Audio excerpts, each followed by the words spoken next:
What a finale to Mandalorian Season 3. There are going to be heavy spoilers in this video. If you haven't seen the finale yet, now's the time to save this video to watch later and come back and watch it. As for now, what are you waiting for? Go watch the Mandalorian Season 3 finale. For those who stuck around, I think I finally figured out why this show exists and how it leads perfectly into Ahsoka and Dave Filoni's new possible Heir to the Empire movie. So over the past 3 seasons of this show, we've all been trying to figure out one thing. Why is Moff Gideon so obsessed with hunting Grogu? With the experiments on Grogu and the inclusion of Dr. Pershing, it's easy to conclude that the grand calculus of this plot pointed to creating a viable host body for Emperor Palpatine to transfer his essence in. Turns out, that's about half right.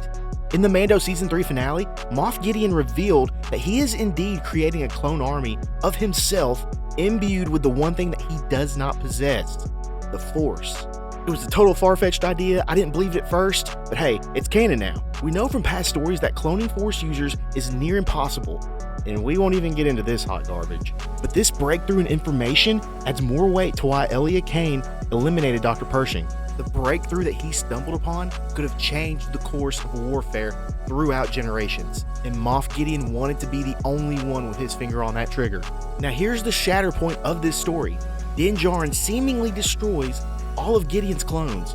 Moff Gideon also dies in an unquestionable fashion when Axe Woves drops an Imperial light cruiser on his head, literally. For such a formidable threat throughout this entire show, I have a hard time believing that all of his clones have died for nothing.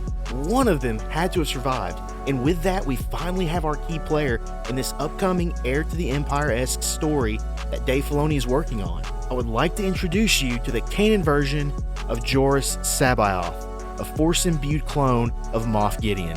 For those of you who are just now getting this deep in the rabbit hole of the Star Wars EU, Joruus C'baoth is a name you're about to hear a lot of in the upcoming months on YouTube. In Timothy Zahn's Heir to the Empire trilogy, Joruus C'baoth was a clone of an old Jedi Master of that same name that Thrawn recruited to help him take out Luke Skywalker and overthrow the New Republic. Now his story goes so much deeper than that, and I highly recommend that you read these classic novels or listen to the audiobooks. They're absolutely amazing.